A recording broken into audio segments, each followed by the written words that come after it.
वाट पहावी जन्मा इतकी, मरणा इतकी भेट हवी. जन्मोजन्मी तळ हातावर, एक तुझीही रेग हवी, एक तुझीही रेग हवी. नमस्कार मित्रांनो, आज आपण एक सुंदर अशी लव्ह स्टोरी बघणार आहोत. तुम्ही व्हिडिओ बघता पण सबस्क्राईब नाही करत. चला आज आपण सुरुवात करूया आजच्या सुंदर अशा लव्ह स्टोरीला. पावसाळ्या दिवसातील ती दुपार होती. साधारण दुपारचे 2-3 वाजले असतील, पण सूर्याचा कुठेच ठाव ठिकाणा नव्हता. आकाश काळे ढगांनी भरले होते. पावसाची रिपरिप चालूच होती. सगळी धरती तृप्त झाली होती. नारळाची उंच उंच झाडे वाऱ्याबरोबर मस्त डोलत होती. घरात बसून खूप कंटाळा आला होता, म्हणून मग कपडे घातले, तयार झालो, चप्पल घातली आणि सरळ बाहेर पडलो. रत्नागिरीत फार काही मनोरंजनाची ठिकाणे नव्हती, त्यामुळे जायचं कुठं हे समजलं नसलं की सरळ मी समुद्राची वाट धरतो. समुद्राची रूपे पण किती वेगवेगळी असतात ना. सकाळी कोवळ्या प्रकाशात अवखळ वाटणारा हा समुद्र दुपारी मात्र अंतःकरणात गंभीर काहीतरी लपून ठेवल्यासारख्या माणसासारखा वाटतो. अहोटीला रुसून बसलेल्या मुलासारखा आपल्यापासून दूर जाऊन बसतो, तर भरतीला शत्रूवर धावून जाणाऱ्या विजयश्री सारखा दिसतो. पावसात भिजत समुद्राच्या लाटांचं पाणी पायावर घेत किनाऱ्यावर फिरण्यात काय सुख आहे हे काय वर्णावे. आज मला कशातच आनंद वाटत नव्हता. या विशाल समुद्राच्या समोर माझा एकटेपणा मला खूप पोचत होता. हे हात आहेत ना, या एकट्या हातांच्या हातात हात नसेल तर या हातांचा उपयोग तरी काय. आपली कुणीतरी असावी जवळची, मनातले सगळे विचार मोकळे करून टाकावेत. आपण बोलत राहावे आणि तिने ऐकत राहावे, आणि तिने बोलत राहावे आणि मी फक्त ऐकत राहावे.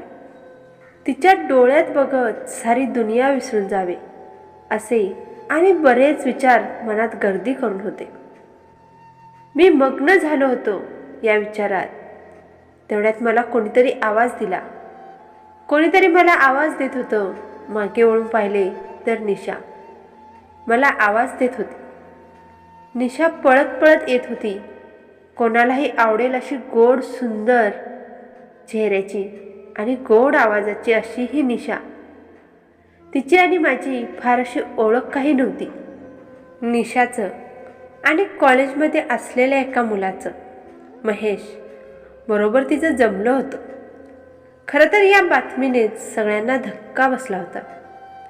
महेश तसा दिसायला नीटनेटका, श्रीमंतीचा वारसा लाभल्याने पार्टी, मोठ्या गाड्या, सिनेमे या प्रवृत्तीचा. त्याचे मित्रही काही त्याच्यासारखेच होते. माझी आणि महेशची सुरुवातीला खूप चांगली ओळख होती. नंतर मी थोडा त्याच्यापासून दूर झालो. निशा अजूनही पळतच येत होती. तिचे लांब सडक केस वाऱ्याने विस्कटलेले, कपाळावर नाजूकशी टिकली, एका हातात सुंदर असे ब्रेसलेट आणि दुसऱ्या हातात दररोज वेगवेगळ्या असणाऱ्या त्या बांगड्या, आणि पांढरा शुभ्र पंजाबी ड्रेस. त्या समुद्रकिनारी ती एखाद्या जलपरीसारखी वाटू लागली होती. पावसाचे थेंब तिच्या चेहऱ्यावर उघळत होते. ओळखलंस मला?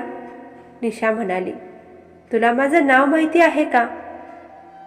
हे ऐकूनच जे वाटले मी म्हणालो, हे तू मला ओळखलं काय? ती म्हणाली, हो, तुम्ही मोठी लोक, तुमच्या पुढ्यात आम्ही खूप लहान आहोत. ती माझ्याशी बोलते याचंच मला खूप आश्चर्य वाटलं होतं.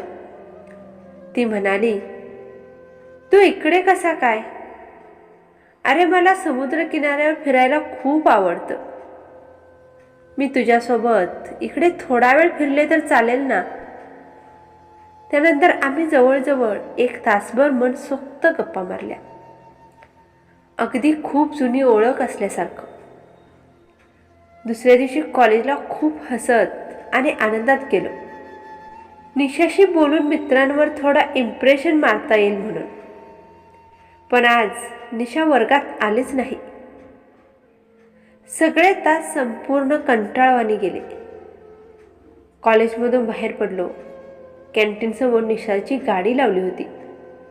म्हणून डोकावून पाहिले तर निशा, महेश आणि त्यांचा ग्रुप बसला होता.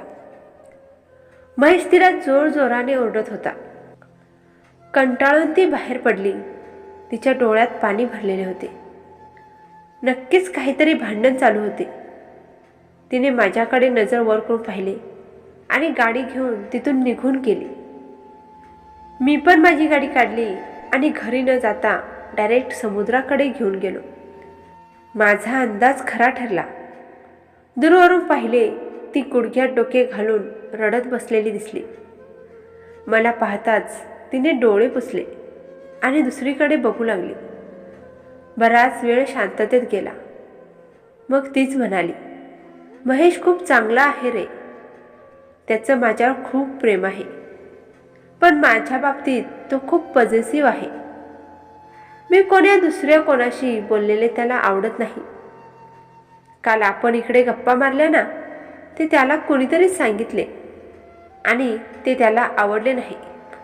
प्लीज तू त्याला समजून सांग ना, आपल्यात असे काही नाही आहे. एवढे बोलून ती निघून गेली. दुसऱ्या दिवशी मी, निशा आणि महेश एकत्रच भेटलो. त्याला खात्री पटवून दिली तो समजतो आहे तसं काहीच नाही आहे आणि त्यालाही खात्री पटली. त्यानंतर खूप गप्पा मारल्या आणि ते दोघे निघून गेले. नंतर त्या दोघांच्या मध्ये भांडण वाढतच गेले.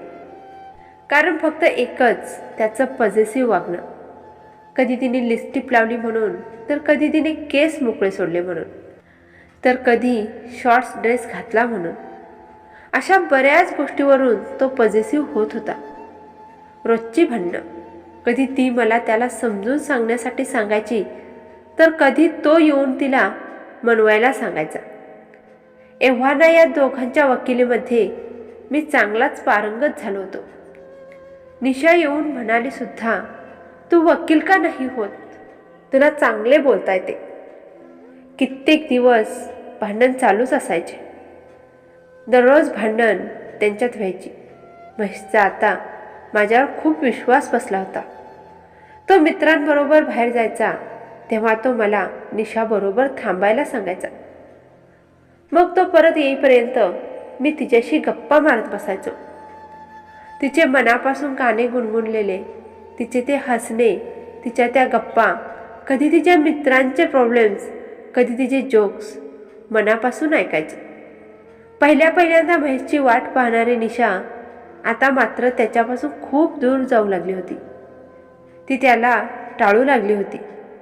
कोणत्या ना कोणत्या कारणावरून त्या दोघांच्या मध्ये भांडण होतच होतं आणि आमच्या दोघांमध्ये अंतर कमी होत होतं. एके दिवशी तर कमालच झाली. गावामध्ये जत्रा होती आणि महेश तिला आपल्याबरोबर येण्यासाठी सांगत होता. पण तिने आपल्याला बरं नाही म्हणून त्याला टाळले. मी आणि माझे काही मित्रमैत्रिणी आम्ही मिळून जत्रेला जाणार होतो. तिने आमच्यासोबत येण्यासाठी सहमती दर्शवली, तयार झाली. मी तिला माझ्या गाडीवर बसवून घेऊन गेलो. जत्रेत आम्ही खूप मजा केली. तिकडे गुलाल उधळला होता. संपूर्ण कपड्यांवर गुलाल पडला होता. तो धुण्यासाठी समुद्रावर गेलो. पाण्यात मस्त खेळलो, किल्ले बांधले, खूप मजा केली. माझ्यासाठी तो दिवस म्हणजे स्वप्नच होतं. दुसऱ्याच दिवशी सकाळी मी तिला सहजच फोन केला. बोलताना सहजच विचारले, कालचा रंग गेला का? तर ती म्हणाली, तो रंग केव्हाच गेला रे, पण तुझा रंग उतरतच नाही आहे. मी म्हटलं, म्हणजे काय? ती पटकन सावरासावर करत म्हणाली, तू कुठला तरी रंग लावलास ना, तो जातच नाही आहे. असे बरेच दिवस जात होते.